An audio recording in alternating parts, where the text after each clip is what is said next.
حضرت فاطمہ رضی اللہ عنہا کا روزہ۔ ہجرت کے بعد مسلمانوں کی کافروں کے ساتھ کئی جنگیں ہوئی ہیں، لیکن ان میں سب سے زبردست جنگ خندق تھی، جس میں سارے عرب کے کافر ایک ہو کر مدینہ پر حملہ بولنے آ گئے تھے۔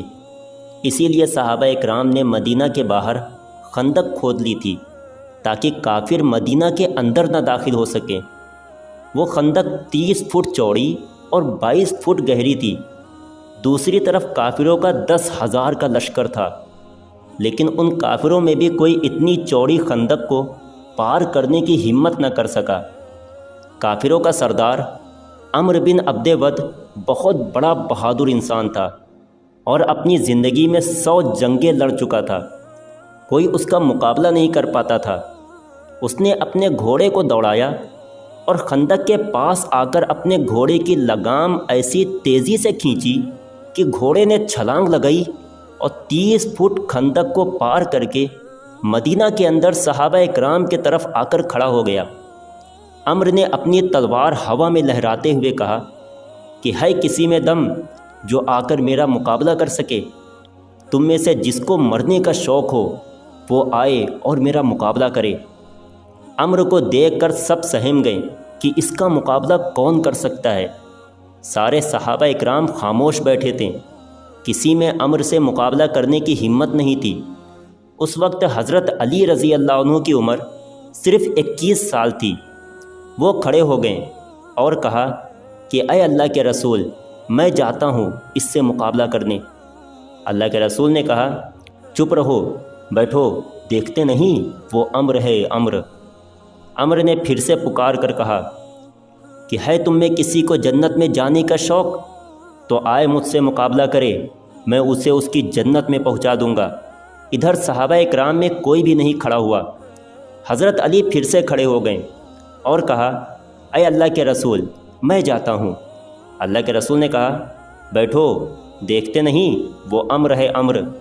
حضرت علی پھر سے بیٹھ گئے۔ تیسری بار پھر سے عمرو نے کہا کیا تم میں کسی نے اپنی ماں کا دودھ نہیں پیا ہے؟ تو آئے اور عمرو کا مقابلہ کرے، جو آئے گا میں اس کی گردن کاٹ کر اسے اس کی جنت میں پہنچا دوں گا۔ حضرت علی پھر سے کھڑے ہو گئے اور کہا کہ اے اللہ کے رسول، میں جاتا ہوں۔ اللہ کے رسول نے کہا بیٹھو، دیکھتے نہیں وہ عمرو ہے عمرو۔ حضرت علی نے کہا اے اللہ کے رسول، اگر عمرو ہے تو کیا ہوا؟ آپ مجھے ایک بار بھیجو تو صحیح۔ اللہ کے رسول نے کہا ٹھیک ہے جاؤ۔ اور پھر اللہ کے رسول صلی اللہ علیہ وسلم نے حضرت علی کے لیے دعا فرمائی۔ حضرت علی اس کے سامنے ایک بچے سے تھے۔ وہ عمرو 100 جنگیں لڑا ہوا بہادر انسان تھا۔ جب حضرت علی اس کے پاس پہنچے تو عمرو نے پہچانا نہیں اور پوچھا کون ہو تم؟ حضرت علی نے کہا میں علی۔ عمرو نے کہا عبد مناف کے لڑکوں میں سے ہو؟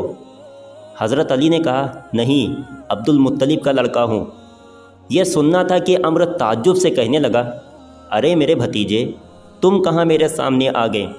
میں تمہارا چچا ہوں، میں تمہیں قتل کرنا نہیں چاہتا، جاؤ واپس جاؤ۔ حضرت علی نے کہا لیکن چچا میں تمہیں قتل کرنا چاہتا ہوں۔ یہ سن کر عمرو کو بہت تیز غصہ آیا اور اس نے اپنے گھوڑے سے چھلانگ لگائی اور پھر حضرت علی پر اتنا خطرناک حملہ کیا کہ حضرت علی دور جا کر گرے۔ عمرو کے حملے کی وجہ سے ہر طرف دھول اڑنے لگی۔ حضرت علی اور عمرو دھول میں چھپ گئے، وہ کسی کو نظر نہیں آ رہے تھے۔ عمرو نے حضرت علی کے سر پر وار کیا۔ حضرت علی دوسری طرف ہٹیں تو وار کندھے پر آ کر لگا اور حضرت علی کا کندھا زخمی ہو گیا۔ اسی وقت اللہ کے رسول صلی اللہ علیہ وسلم نے اللہ کے سامنے ہاتھ اٹھا کر روتے ہوئے دعا کی اے اللہ میرے علی کی مدد فرما۔ اللہ کے رسول نے جیسے ہی دعا کی، ادھر حضرت علی رضی اللہ عنہ اٹھے اور اپنی تلوار سے عمرو پر حملہ کیا۔ عمرو نے تلوار کے آگے اپنی ڈھال لگا دی، لیکن حضرت علی کی تلوار کا زور اتنا تیز تھا کہ ڈھال بیچ سے کٹ گئی اور تلوار سیدھے عمرو کی کھوپڑی پر لگی، جس سے اس کے جسم کے 2 ٹکڑے ہو گئے اور وہ دھڑام سے زمین پر گرا۔ اس واقعے کے کچھ دنوں کے بعد حضرت حسن و حسین بیمار ہو گئے۔ اللہ کے رسول صلی اللہ علیہ وسلم بچوں کی خبر لینے کے لیے گھر آئیں تو اللہ کے رسول نے حضرت فاطمہ سے کہا، تم بچوں کی شفا کے لیے 3 روزے رکھنے کی نظر مان لو۔ تو دونوں میاں بیوی حضرت علی و حضرت فاطمہ نے 3 روزے رکھنے کی منت مان لی کہ اللہ ہمارے بچوں کو ٹھیک کر دے تو ہم منت میں 3 روزے رکھیں گے۔ اللہ نے ان دونوں بچوں کو ٹھیک کر دیا تو دونوں میاں بیوی نے روزہ رکھا۔ شام کو افطاری کے لیے کچھ بھی کھانے کو نہیں تھا تو حضرت علی ایک یہودی کے پاس گئے، اس کا نام شمعون تھا۔ اس سے کہا کہ کچھ مزدوری ملے گی؟ اس یہودی نے کہا، ہاں یہ کچھ اون ہے، اس کو صاف کر دو، میں اس کے بدلے میں تمہیں کچھ جو دوں گا۔ حضرت علی رضی اللہ عنہ اس اون کو لے کر گھر آئیں اور حضرت فاطمہ کو دیتے ہوئے کہا کہ اسے صاف کر دو۔ حضرت فاطمہ نے اس اون کو دوپہر تک صاف کر دیا۔ حضرت علی رضی اللہ عنہ اس کو واپس لے گئے تو اس یہودی نے تھوڑی سی جو دے دی۔ حضرت فاطمہ نے جو کو پیس کر 2 روٹیاں بنائیں اور افطاری کے وقت کھانے بیٹھیں تو دروازے پر کسی نے دستک دے کر کہا، اے اللہ کے رسول کی بیٹی، غریب ہوں، کچھ کھانے کو دے دو۔ دونوں میاں بیوی نے ایک دوسرے کی طرف دیکھا اور پھر اللہ کی خاطر دونوں روٹیاں اس غریب کو دے دیں اور صرف پانی پی کر روزہ کھولا۔ رات میں سحری کے وقت بھی کچھ کھانے کو نہیں تھا، اس لیے دونوں نے صرف ایک کھجور کھا کر پانی پی لیا اور روزہ رکھ لیا۔ اگلے دن حضرت علی پھر سے اسی یہودی کے پاس گئے اور اون لے کر گھر آئیں۔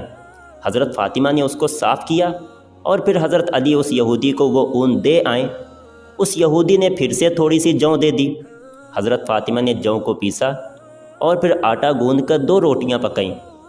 افطاری کے وقت کھانے بیٹھے تو دروازے پر دستک ہوئی۔ باہر سے آواز آئی کہ یتیم بچہ ہوں، کچھ کھانے کو دے دو۔ حضرت علی اور فاطمہ نے آج بھی وہ دونوں روٹیاں اس یتیم بچے کو دے دیں اور صرف پانی پر افطار کیا۔ اگلے دن پھر سے سحری ایک کھجور اور پانی پر کی۔ صبح حضرت علی اس یہودی سے اون لے آئیں۔ حضرت فاطمہ نے اسے صاف کر کے واپس کر دیا۔ اس یہودی نے کچھ جو دے دی۔ حضرت فاطمہ نے اسے پیس کر 2 روٹیاں پکائیں اور شام کو افطاری کے وقت جب دونوں لوگ کھانے بیٹھے تو آج پھر سے دروازے پر دستک ہوئی کہ جنگ بدر کا قیدی ہوں، بہت بھوکا ہوں، کچھ کھانے کو دے دو۔ حضرت علی و فاطمہ نے آج بھی اللہ کی خاطر اس قیدی کو اپنی دونوں روٹیاں دے دیں اور خود پانی پر افطار کر لیا۔ 3 دن کے فاقے نے حضرت فاطمہ کو بستر پر گرا دیا اور بھوک کی وجہ سے وہ بیمار پڑ گئیں۔ اللہ کے نبی صلی اللہ علیہ وسلم کو جب خبر ہوئی کہ فاطمہ بیمار ہے تو آپ صلی اللہ علیہ وسلم بیٹی کا حال پوچھنے گھر آئیں۔ حضرت فاطمہ اپنے باپ کو دیکھ کر اپنے آنسو نہ روک پائیں اور آپ صلی اللہ علیہ وسلم کے سینے پر سر رکھ کر زور زور سے رونے لگیں۔ بیٹی کی یہ حالت دیکھ کر اللہ کے رسول کے بھی آنسو آ گئے اور بیٹی فاطمہ کے سر پر ہاتھ پھیرتے ہوئے انہیں دلاسا دیا۔ حضرت فاطمہ کے آنسوؤں نے آسمان پر ہلچل مچا دی اور جبریل علیہ السلام قرآن لے کر نیچے آئے اور اللہ تعالیٰ نے حضرت فاطمہ اور حضرت علی کی تعریف کرتے ہوئے فرمایا، یطعمون الطعام علی حبہ مسکینا و یتیما و اسیرا انما نطعمکم لوجہ اللہ لا نرید منکم جزاء ولا شکورا۔ مفہوم: اے نبی، تمہاری فاطمہ تو بیچاری ایسی ہے کہ 3 دنوں سے خود بھوکی ہے، لیکن غریب کو، مسکین کو اور قیدی و یتیم کو اپنا کھانا کھلا دیا۔ دوستو، ایسی تھی ہمارے نبی کی لاڈلی بیٹی حضرت فاطمہ رضی اللہ عنہا۔ اللہ ہمیں بھی ان کے جیسا ایمان نصیب فرمائے۔